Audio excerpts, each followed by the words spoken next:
Avec ce circuit, on va démontrer que sous le régime permanent en tension ou en courant, les deux condensateurs C1 et C2 sont ouverts, c'est-à-dire ils ne laissent plus du tout passer le courant. En régime permanent, il n'y a pas de courant ici, à travers le condensateur. Et par conséquent, il n'y a pas non plus de courant à travers la résistance R3. De même ici, sous le régime permanent, là, et constante, il n'y a pas de courant. Régime permanent, ça veut dire quoi? Ça veut dire, ici, imaginons, il y a un interrupteur qui est comme ça. En électrotechnique, on dessine un bouton poussoir. Voilà. On appuie dessus. Ça, c'est initial à T0. On appuie dessus et on attend 3 secondes, disons. Hein, en général, c'est 2-3 secondes. Disons, c'est au bout d'une heure, au début, lorsqu'on ferme, le courant circule à travers le condo. Puisqu'on a dit, le condo est initialement court-circuité. Il suffit de fermer ça, et les deux condos se comportent comme un court-circuit. Donc, le courant passe à travers les condos. Au bout de 2 secondes, disons, au bout d'une heure après, les condos sont bien chargés, et ben, les courants ne passent plus. D'accord? À la fermeture, bon, maintenant je mets des interrupteurs pour préparer au régime transitoire. Voilà. Par anticipation, je mets chaque fois un bouton poussoir pour dire c'est fermé, ouvert ou fermé. Voilà. Maintenant, on va démontrer que en régime permanent, c'est-à-dire à 1 heure, disons 1 heure après la fermeture de l'interrupteur, et ben, les condensateurs sont ouverts. Il n'y a plus de courant qui traverse. On va démontrer ça. J'efface ça parce qu'il y a trop de place. Ça prend trop de place.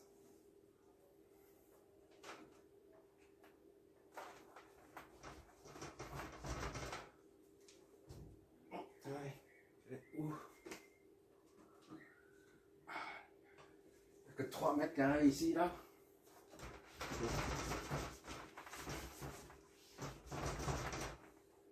Bon, pour ça, on a dit, on étudie en régime permanent, en tension ou en courant continu. Donc, permanent, c'est-à-dire ça, on ferme le circuit.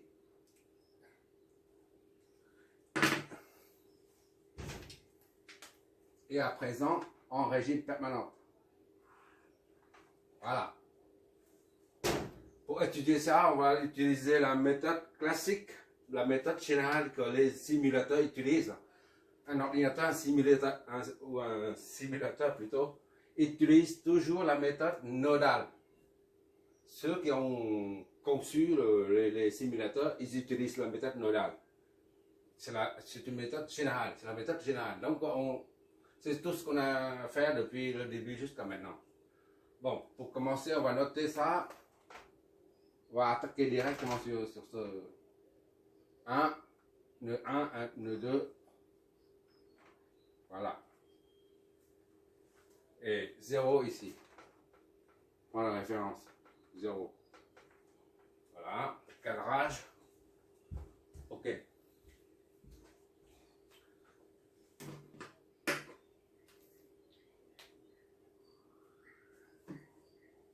I1, I2, I3. On va mettre I1 ici. I2. Et I3. Voilà. Pourquoi comme ça? Parce qu'il y a un courant qui sort d'ici qui va être scindé en 2, en 3.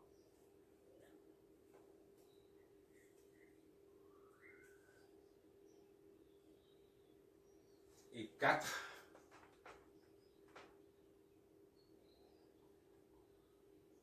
I5, il est là.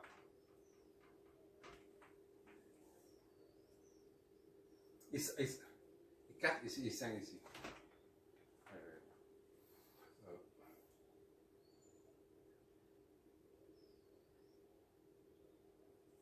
I5 ici.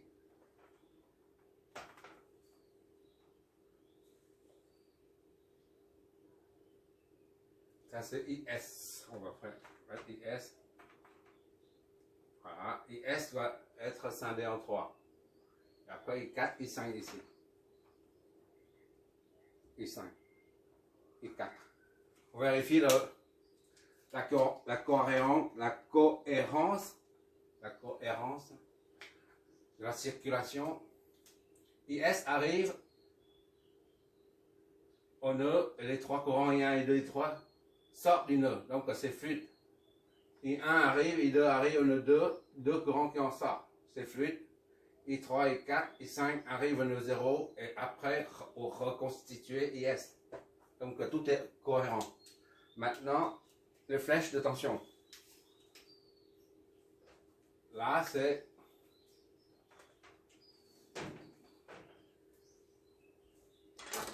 voilà, pas de place. Indice V indice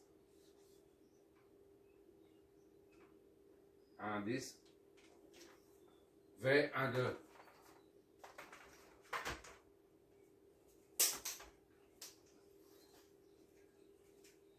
V12 qui est là. V12. Et ça c'est V20. On va mettre 1, 2 et 3 ici. D'accord? Donc ici c'est V23. Et ici c'est V30. V23, 2, 3 et V30. Ce sont tous des récepteurs. Le sens du courant et le sens de la tension s'opposent. Et ici c'est V2, 0, V20.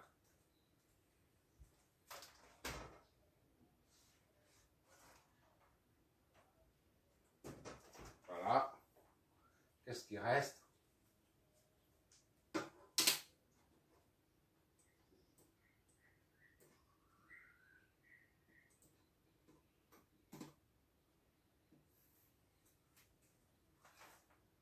Milliampères, 6 milliampères. Comment on fait pour démontrer ça?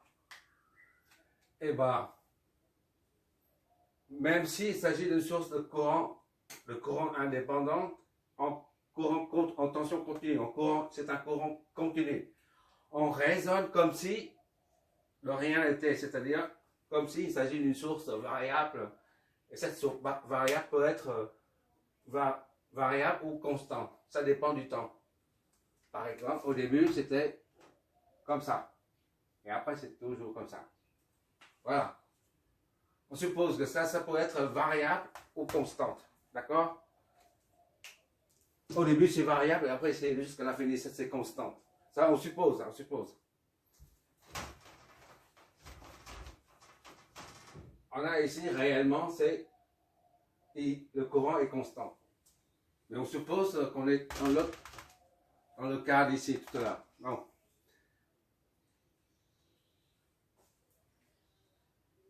Comme le signal peut être variable, donc il y a la pulsation oméga qui intervient. Le PF, la pulsation oméga de la source. Alors, maintenant, il suffit d'appliquer la loi d'Ohm et tout ça. V10 est égal à R2 I3. D'accord? R2 I3. V10 c'est V1 moins V0 est égal à R2 I3.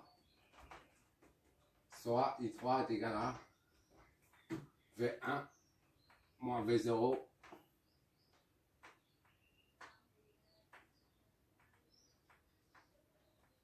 ça c'est comme d'habitude. La référence c'est 0 volts. R2 soit égal à V1 moins 0 sur R2. R2 c'est combien? 3000. 3000 soit I2, I3 est égal à V1 sur 3000. D'accord? 1.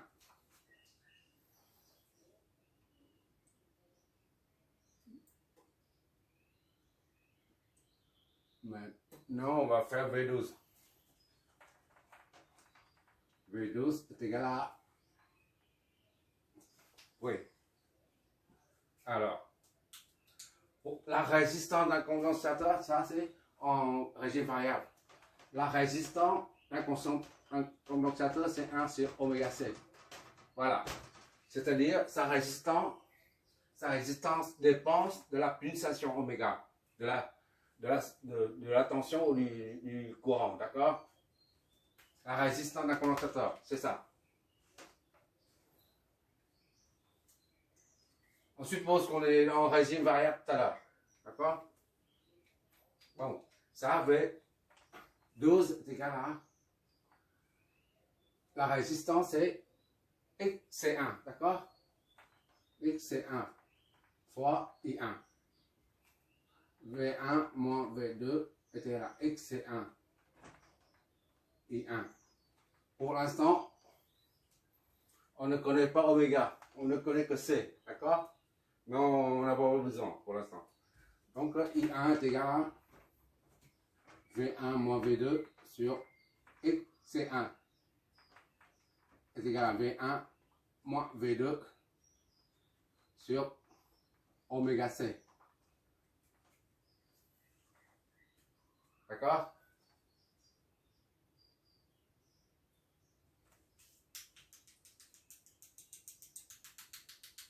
Ça c'est I1.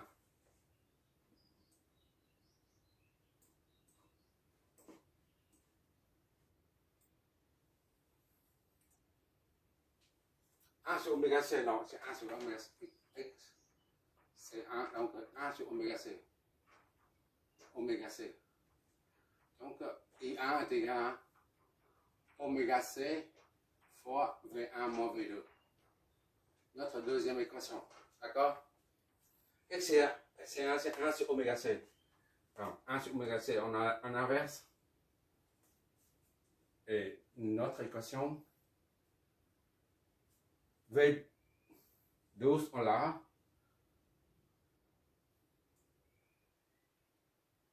On a V12 qui est égal à ça aussi. Ça, c'est pour vérifier après. V12 est égal à R1 fois I2. Fois I2. V2, c'est V1 moins V2 est égal à R1 fois I2. Soit I2 est égal à V1 moins V2 sur R1. D'accord? Donc, I2 est égal à V1 moins V2 moins V2, V1 moins V2 sur R1. R1, c'est 2000. Notre troisième équation.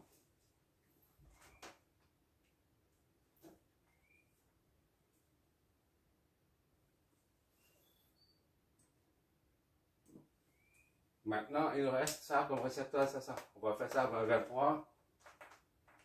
V23 est égal à R3, I4. I4, d'accord? V23, c'est V2, moins V3 est égal à R3, I4. I4 est égal à V2, moins V3 sur R3.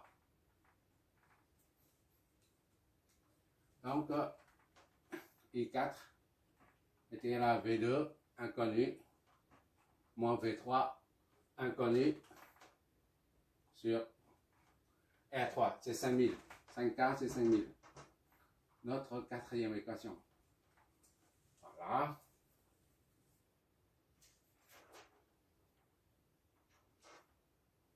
Quatrième. Et 4, ok. Oh. On verra ça bientôt. Ok. Oh. On a V30 aussi. V30 égale à XC2. La réactance XC2 fois pour un récepteur, on dit la résistance, un, 1, 2, 3, 4. Pour un condensateur, on ne dit pas la résistance, on dit une réactance, parce que il y a la présence de la pulsation oméga, d'accord? On ne dit plus résistance. Ça résiste, donc réactance, ça réagit, d'accord? Réagir. X c'est 2 fois I4. V3 moins V0. X c'est 2 fois I4. I4 est égal à V3 moins V0 sur X c'est 2. D'accord? Est égal à V3 moins V0 c'est 0. Sur X c'est 2, c'est 1 sur oméga c'est 2. Donc I4 est égal à oméga C2 multiplié par V3, ça fait la cinquième équation.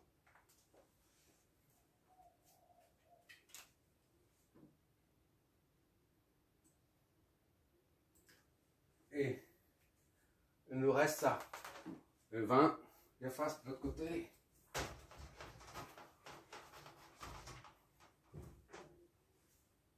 Le cadrage. Ok.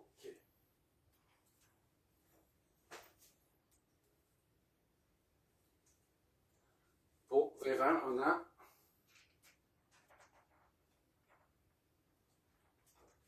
R4 fois I5. V20 est égal à V2 moins V0, R4 I5. Soit I5 est égal à V2 moins V0 sur R4. C'est-à-dire I5 est égal à V2 moins 0 sur R4, c'est 4K, 4 kΩ, 4 ohms, 4000 ohms. Notre sixième équation.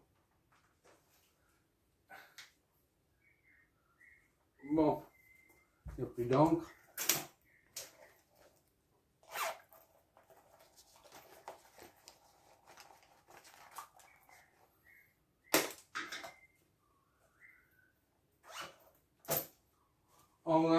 On est en train de chercher un moyen pour démontrer que en régime permanent, en courant continu, les deux condensateurs ne laissent pas passer le courant. C'est-à-dire, ils sont ouverts. C1 et C2 sont ouverts. D'accord? Les autres condensateurs. Il ne faut pas perdre de vue.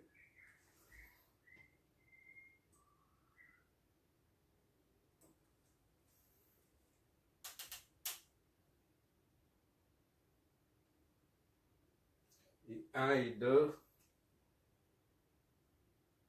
I1, I2, I3, I4, I5. Voilà. Or, I1, I2 plus I3 égale à IS. D'accord? Cadrage. Ok.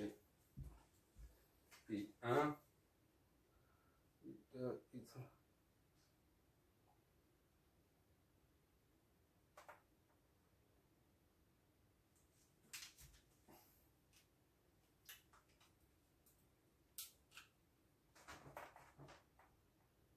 Soit I5 est égal à V2 sur K1000.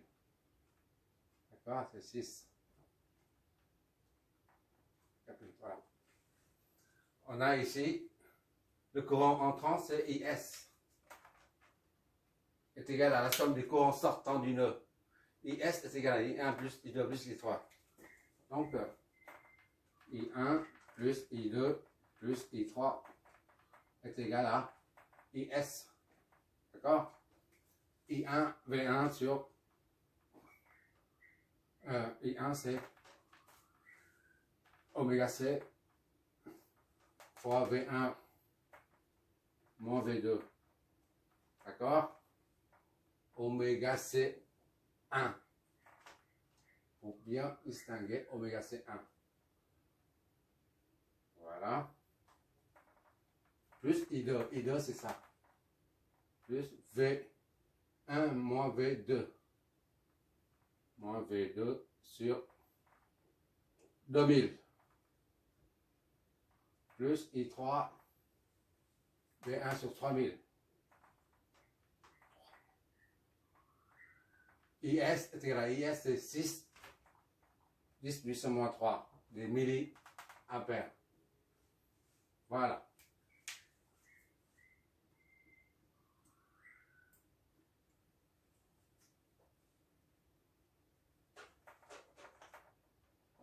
On va 6000. Les numéros comment c'est 6000. 6, 10 puissance 3, oméga c'est 1, V1 moins V2. Ça c'est 3. 6, 1000 divisé par 2, 1000 ça va être 3. V1 moins V2 plus 2, V1 est égal à 6000. Ça fait combien ça? 36. D'accord? 6000 fois ça, c'est 36. On voit toujours, j'espère. On voit toujours. Non, on voit plus. Donc, on développe tout ça. 6000. 6000. Oméga, c'est 1. Oméga, c'est 1. Et 6000 V1. V1. Ça, moins V2. Moins 6000. Oméga, c'est 1 V2. Plus 3V1. V1 moins 3V2. V2, ça, plus 3V1 moins 3V2, plus 2V1. Sur une feuille papier, c'est beaucoup plus simple. Là, c'est 36. Bon, ça fait combien ça, tout ça? On met ça en V1. V1, ça fait 6. 10 puissance 3, oméga c'est 1. D'accord? Plus 5. V1. Mais on isole V1, on factorise V1. Oméga c'est 1 plus 5. D'accord? Et moins 6000, oméga c'est 1, moins 3, V2 est égal à 36.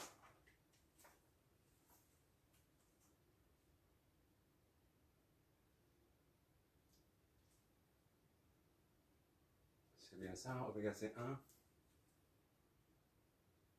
V1, moins 6.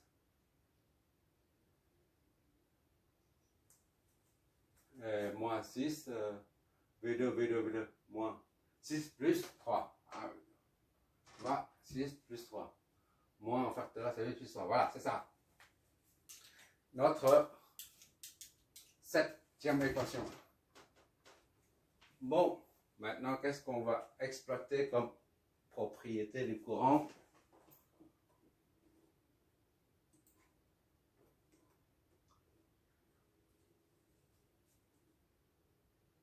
I1 qui arrive ici, I2 qui arrive là, les courants entrant dans le nœud 2 est égal à la somme des courants sortants.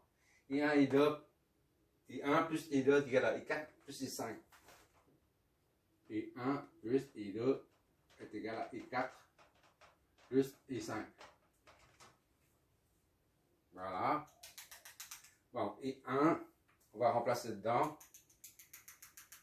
I1 c'est quoi? Oméga c'est 1. C'est I1, on va faire V1 moins V2. Moins V2. I1 c'est ça. Oméga c'est 1, V1 moins V2. Plus I2. I2 c'est là. V1 moins V2. Moins V2 sur 2000. Est égal à I4. Oméga C2 V3. D'accord? Et ça, c'est quoi ça? I4, oui. oméga C2 V3. V3, C2 V3, plus I5. I5 c'est V2 sur 4000. V2 sur 4000. Bon, on va développer tout ça, multiplier par 2 déjà. Dénominateur commun c'est 4000. Donc ici, multiplie par 4000. 4. Je vais doucement. Je ne vais pas multiplier le temps. Bon, multiplie. Oui. Oméga c'est 1, on va doucement. Plus. Mais ça c'est 2. 2 fois V1 moins V2. C'est égal à 4000. Oméga C2 V3 plus V2. Voilà. Ça fait oméga C1 V1 moins oméga C1 V2 plus 2V1 moins 2V2 et ici c'est moins V2 moins 4000 oméga C2 c'est égal à 0.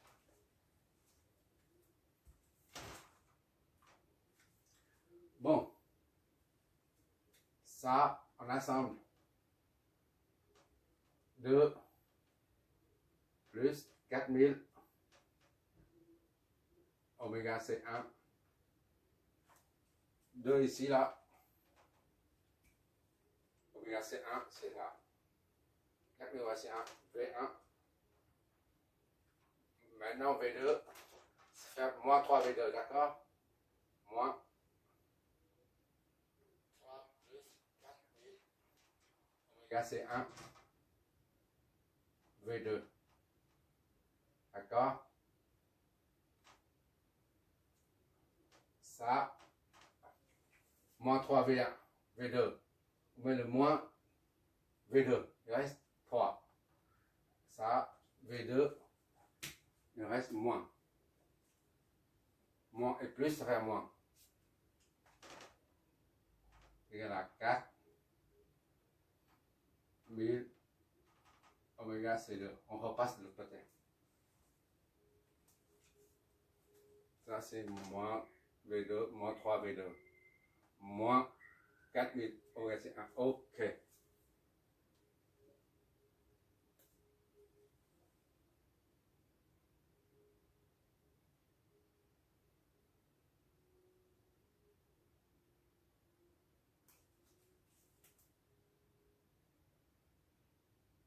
Il y a un V3 que j'ai oublié. Ça, c'est V3, V2. Ça, c'est V3, ça. C'est le V3. V3.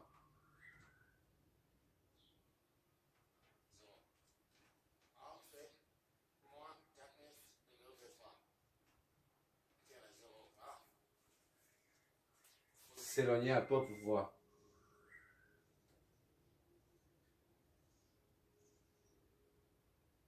Voilà, c'est notre 8e équation. Et qu'est-ce qu'on va? On a V1, V2, V3. Il y a 1, 2, 3. 3 potentiels à déterminer pour déduire le courant. Donc, il nous faut la 3e équation. Première, 2e, 3e équation.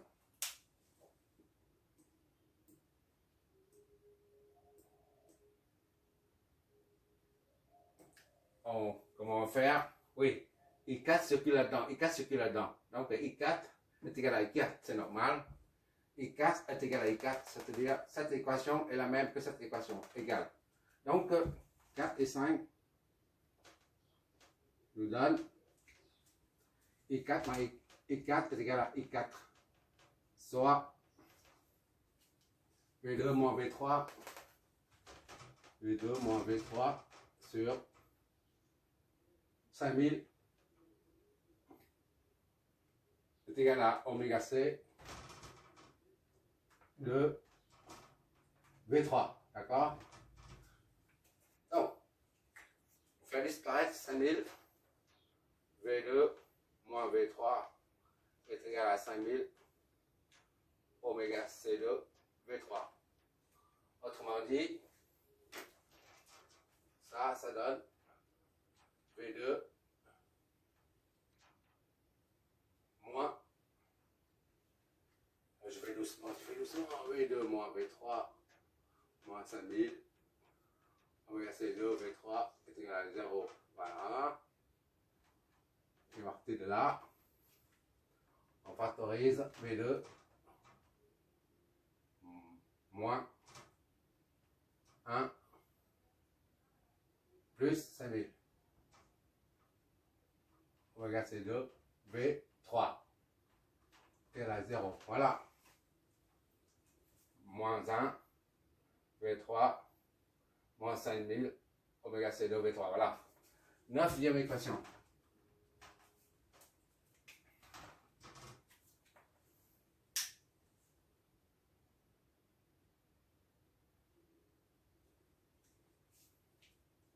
V3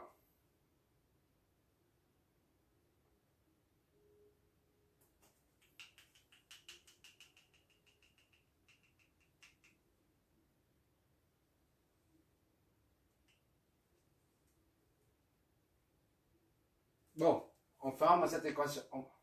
On remet 7, c'est 6, 10 moins 3, 10, 3, oméga c'est 1, plus 5, V1, moins 6, puissance 3, oméga c'est 1, plus 3, V2 est égal à 36, primo. Secondo, le 8 ici, là. On a 2, plus 4, 10 puissance 3, oméga c'est 1, V1, moins 3 plus 10 puissance 3 oméga C1 V2 moins 4 C2 V3 est égal à 0. Deuxième équation.